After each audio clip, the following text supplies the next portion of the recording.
Look at this perfectly assembled tropical chicken bowl.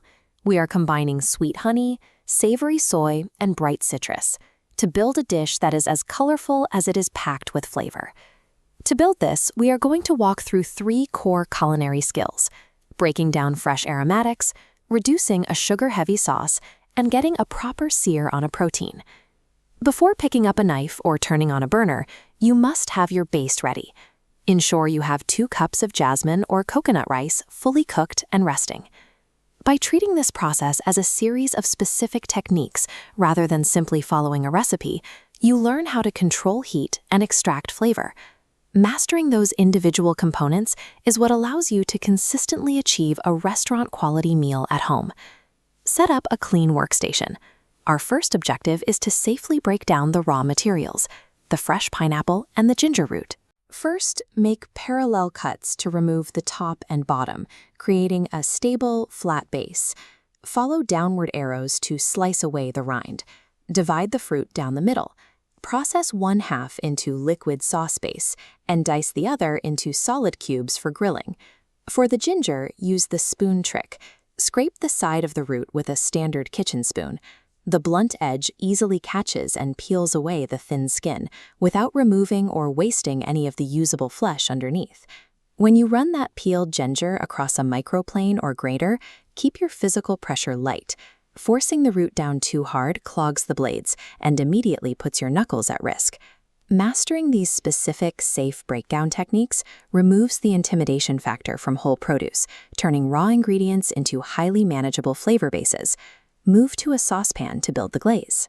Combine 1/3 cup of raw honey, your cup of pineapple liquid, 2 tablespoons of soy sauce, minced garlic, your grated ginger, a tablespoon of lime juice, and a teaspoon of chili flakes. Pay strict attention to your temperature here. Because honey has a high sugar content, the entire mixture is highly susceptible to burning and turning bitter if the heat gets too high. Keep the burner on medium-low. You are looking for a gentle, slow bubble across the surface, rather than an aggressive rapid boil. Let this simmer steadily. Over the next 8 to 10 minutes, the water content will evaporate, forcing the remaining liquids to transform into a concentrated syrup. Verify the viscosity using the nappe test. Dip a spoon into the sauce and draw a line through the liquid on the back. If the thickened sauce holds its shape and leaves a clean track, it is ready to be pulled off the heat. Controlling this reduction chemistry and using the nappe test is the single difference between achieving a perfect glossy glaze and ruining the dish with a burnt failure. Move to a wide skillet. Heat a tablespoon of olive oil over medium heat and generously season your boneless, skinless chicken thighs with salt and pepper. Lay the chicken into the hot oil. Here is the strict rule for the let it be method.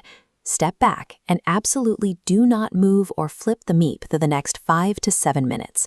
Leaving the chicken entirely undisturbed allows the heat to develop a highly structural, perfectly crisp, golden brown crust on the cooked side. Once flipped, leave the chicken alone for another 5 to 7 minutes to ensure the heat penetrates completely through the center. Begin the integration phase. Take your reduced honey pineapple glaze and pour it directly over the finished chicken right there in the hot skillet. Keep the chicken moving for the final 2 to 3 minutes of cooking. By continuously tossing the meat, the concentrated sugars in the glaze will bind directly to that crispy exterior crust. Combining high heat patience to build a structural crust with a late-stage glaze application elevates standard poultry into a lacquered, flavor-dense centerpiece. Pull the glazed chicken out of the pan and immediately drop your solid, fresh pineapple chunks right into that residual heat. Let them sizzle for just 1 to 2 minutes. This brief exposure caramelizes the fruit, amplifying its natural sugars so it can match the flavor intensity of the glaze. Now we assemble. Take a wide bowl and lay down an even layer of your pre-cooked rice as the foundational base. This schematic demonstrates how to spatially arrange the remaining ingredients. Divide the bowl into clear sections for your shredded red cabbage, sliced bell pepper, avocado, and the glazed chicken to maintain balanced, professional proportions.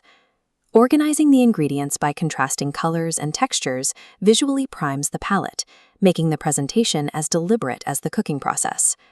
Add the final garnishes. Drizzle your remaining thickened glaze over the entire bowl, add a handful of fresh cilantro, and finish with a heavy squeeze of raw lime juice. You have successfully executed a fresh glaze reduction, achieved a proper sear on a protein, and applied exact plating geometry. You can apply this exact methodology to future meals. Swap the chicken for shrimp or grilled tofu, or incorporate fresh mango slices instead of pineapple. Mastering the foundational techniques of reduction and searing allows you to freely swap proteins and fruits without losing the core structural identity of the dish.